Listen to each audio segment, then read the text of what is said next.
हरे कृष्णा भक्तों, जब इस संसार में किसी इंसान का भाग्य पूरी तरह से रूठ जाता है, जब समाज, रिश्तेदार और अपने ही लोग उसे दुत्कार देते हैं, तो वह व्यक्ति अंदर से टूट जाता है।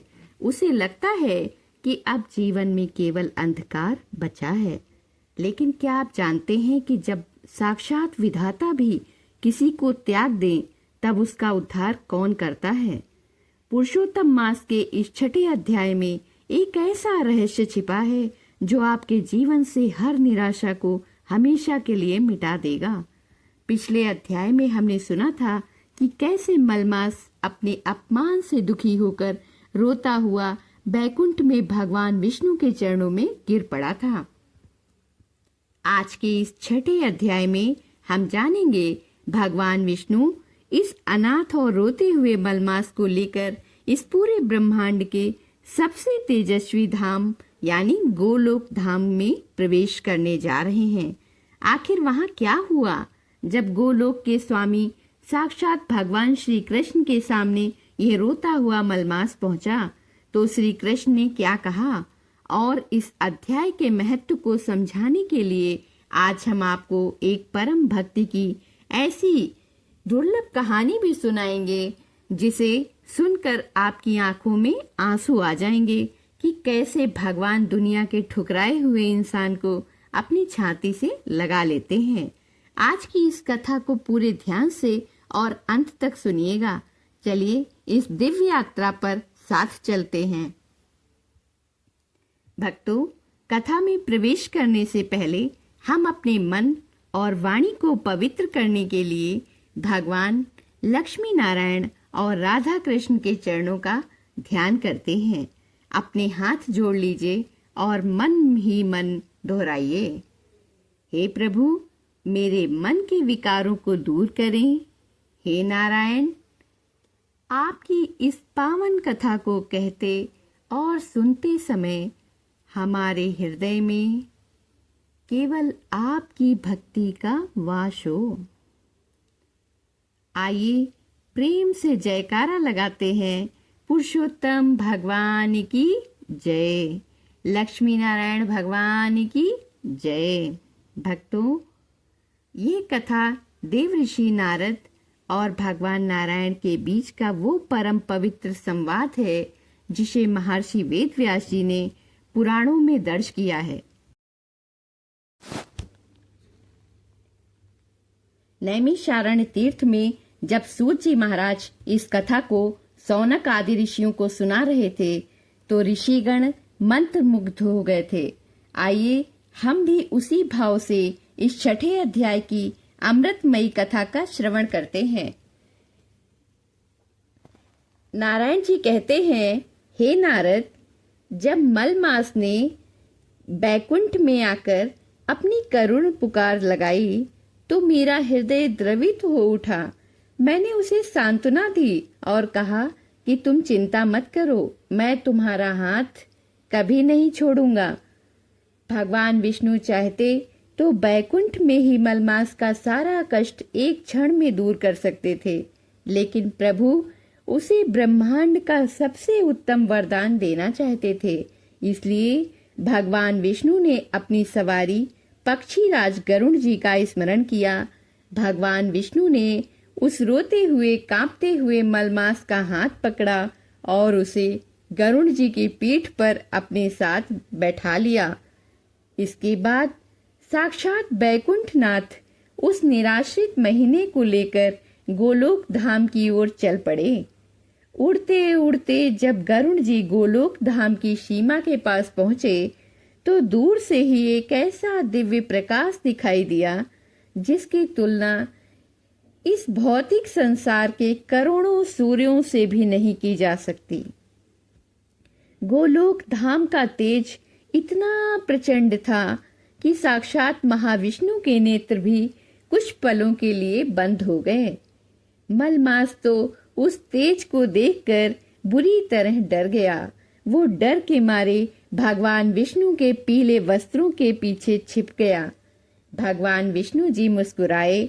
उन्होंने मलमास को अपनी ओट में लिया और धीरे धीरे कदम बढ़ाते हुए गोलोक धाम के मुख्य द्वार की ओर बढ़ने लगे। द्वारपालों ने अत्यंत आदर और श्रद्धा के साथ झुककर साष्टांग प्रणाम किया और सोने के विशाल द्वारों को खोल दिया। भगवान विष्णु मलमास को साथ लेकर भीतर रास मंडल में पहुंचे। वहां रत्न जड़ित सिंहासन पर साक्षात परम ब्रह्म भगवान श्री कृष्ण जी विराजमान थे। उनके हाथों में बांसुरी थी और मुख पर मंद मंद मुस्कान थी। भगवान विष्णु जी ने अत्यंत विनीत भाव से भगवान श्री कृष्ण को साष्टांग दंडवत प्रणाम किया। भगवान श्री कृष्ण ने आगे बढ़कर विष्णु जी को अपने गले से लगा लिया और उन्हें आदर सहित आसन पर बैठाया। तभी भगवान श्री कृष्ण की दिव्य दृष्टि विष्णु जी के पीछे छिपे हुए उस मलमास पर पड़ी, जो डर से कांप रहा था और उसकी आंखों से लगातार आंसुओं की धाराएं बह रही थीं। भगवान श्री कृष्ण जी ने करुणामयी वाणी से पूछा, हे विष्णु, इस परम आनंदमय गोलोक धाम में जहाँ माया और दुख का कोई स्थान नहीं है, वहाँ यह जीव इतना व्याकुल क्यों है? इसके मुख पर इतनी उदासी क्यों छाई है? मुझे इसके दुख का कारण बताइए। भगवान विष्णु जी ने हाथ जोड़कर कहा, हे गोलोकनाथ, ये जो मेरे पीछे खड़ा है यह मलमास है। चूंकि इसमें सूर्य की संक्रांति नहीं होती, इसलिए इस ब्रह्मांड के सभी मनुष्यों ने, शास्त्रों ने और देवताओं ने इसे अपवित्र मानकर इसका बहिष्कार कर दिया है।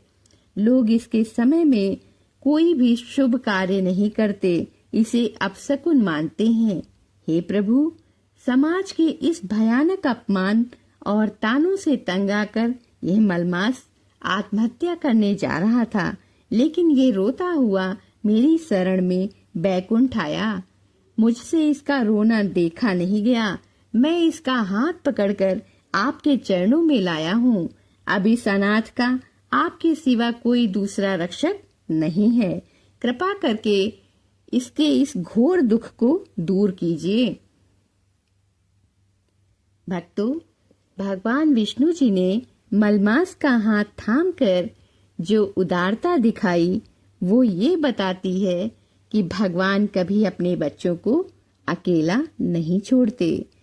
इसी छठे अध्याय के महत्व को गहराई से समझने के लिए आइए सुनते हैं एक परम पवित्र और सुंदर कहानी, जो हमें बताती है कि प्रभु ठुकराए हुए जीव का मान कैसे बढ़ाते हैं। बहुत समय पहले की बात है। एक गांव में राघव नाम का एक गरीब बुनकर रहता था। राघव जन्म से ही थोड़ा दिव्यांग था। उसका एक पैर खराब था और वह ठीक से बोल भी नहीं पाता था।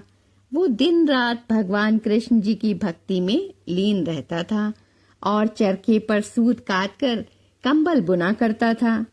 चूंकि वो दिखने में साधारण था और गरीब था, इसलिए गांव के लोग उसका मजाक उड़ाते थे, उसे अपशकुन मानते थे।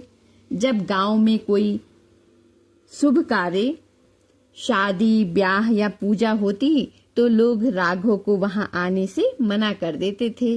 लोग कहते थे, अगर राघव का साया भी पड़ गया तो हमारा काम बिगड़ जाएगा। राघव चुपचाप अपनी कुटिया में बैठ जाता और रोते हुए ठाकुर जी से कहता, हे कृष्णा, तुमने मुझे ऐसा क्यों बनाया कि संसार मुझसे इतनी नफरत करता है? मेरा इस दुनिया में आपके सिवा कोई नहीं है। एक बार गांव के जमींदार के घर बहुत बड़ी कथा, बहुत संतों का आगमन हुआ। गांव के सभी लोग सुंदर सुंदर उपहार और रेशमी वस्त्र लेकर संतों के स्वागत में जा रहे थे। राघव के मन में भी इच्छा हुई कि वो भी संतों के दर्शन करे, लेकिन उसके पास देने के लिए पैसे नहीं थे। उसने कई दिनों की मेहनत से एक साधारण सा सूती कंबल बुना था। वो उसी कंबल को अपने फटे हुए थैले में रखकर जमींदार के घर के बाहर जाकर खड़ा हो गया। जैसे ही वो भीतर जाने लगा, जमींदार के पहरेदारों ने उसे धक्का देकर बाहर निकाल दिया और कहा, ए लंगड़े, भाग यहाँ से। इस पवित्र उत्सव को अपनी मनहूसियत से अपवित्र मत कर। तेरा ये फटा कंबल और तू दोनों ही किसी काम के नहीं हो। राघव का वो कंबल कीचड़ में गिर गया। गांव के लोग उसे देखकर हंसने लगे। राघव का हृदय पूरी तरह से टूट गया। वो रोता हुआ अपने उस कीचड़ में सने कंबल को उठाकर अपनी कुटिया में आया और भगवान कृष्ण की मूर्ति के सामने रोने लगा। उसने कहा, प्रभु, जैसे संसार ने मुझे और मेरे इस कंबल को बेकार समझकर फेंक दिया है, वैसे ही मैं भी अब इस जीवन को त्याग रहा हूँ। राघव अपनी जीवन लीला समाप्त करने ही जा रहा था कि तभी उसकी कुटिया के बाहर एक अलौकिक प्रकाश हुआ। एक अत्यंत सुंदर सांवले सलोने महात्मा उसकी कुटिया में प्रवेश कर गए। उनके चेहरे पर मंद मंद मुस्कान थी। उन महात्मा ने राघव का हाथ पकड़ लिया और कहा, राघव, रुक जाओ। राघव ने रोते हुए कहा, बाबा, आप कौन हैं? मुझे मरने दीजिए। इस संसार में मेरी कोई कीमत नहीं है। मैं मल के समान अपवित्र और बेकार हूँ। उन महात्मा की आंखों में करुणा के आंसू आ गए। उन्होंने कीचड़ में सने उस कंबल को उठाया और अपनी छाती से लगा लिया।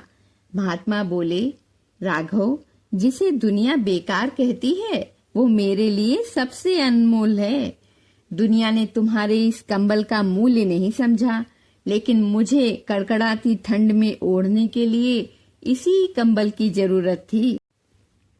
जैसे ही महात्मा की आंखों में करुणा के आंसू आ गए, उन्होंने कीचड़ में सने उस कंबल को उठाया और अपनी छाती से लगा लिया। महात्मा बोले, राघव, जिसे दुनिया बेकार कहती है वो मेरे लिए सबसे अनमोल है।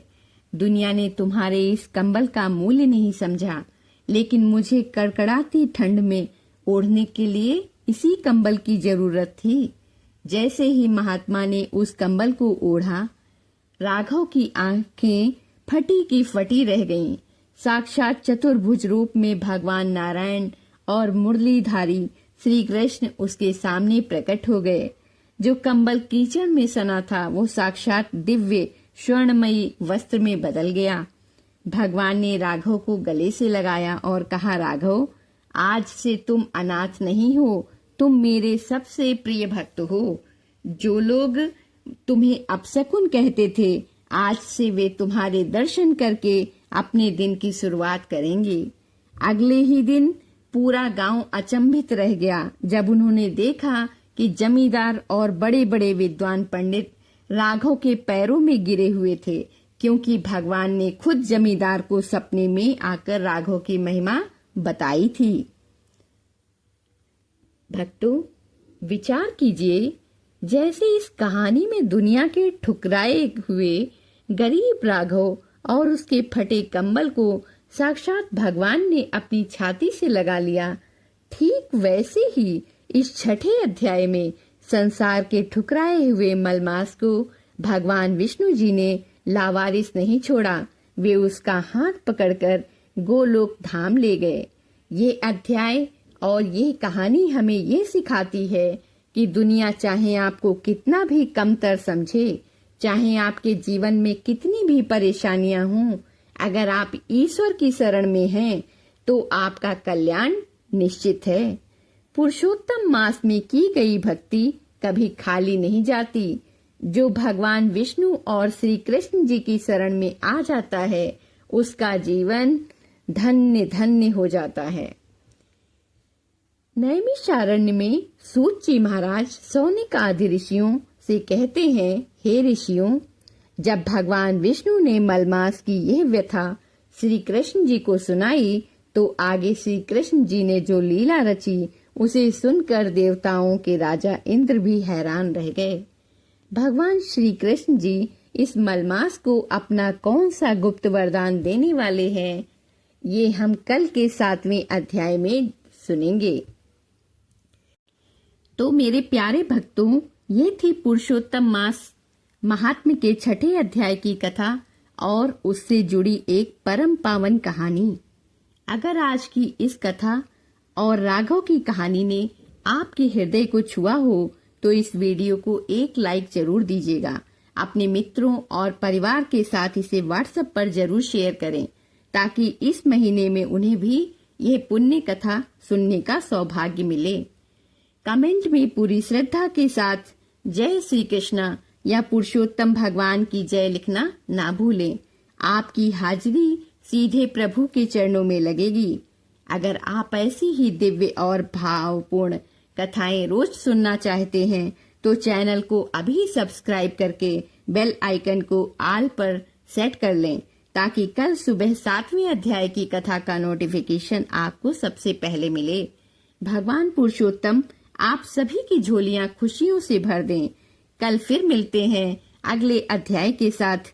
तब तक के लिए प्रेम से बोलिए जय श्री राधे कृष्ण। जय श्री राधे कृष्ण। ओम नमो भगवते वासुदेवाय।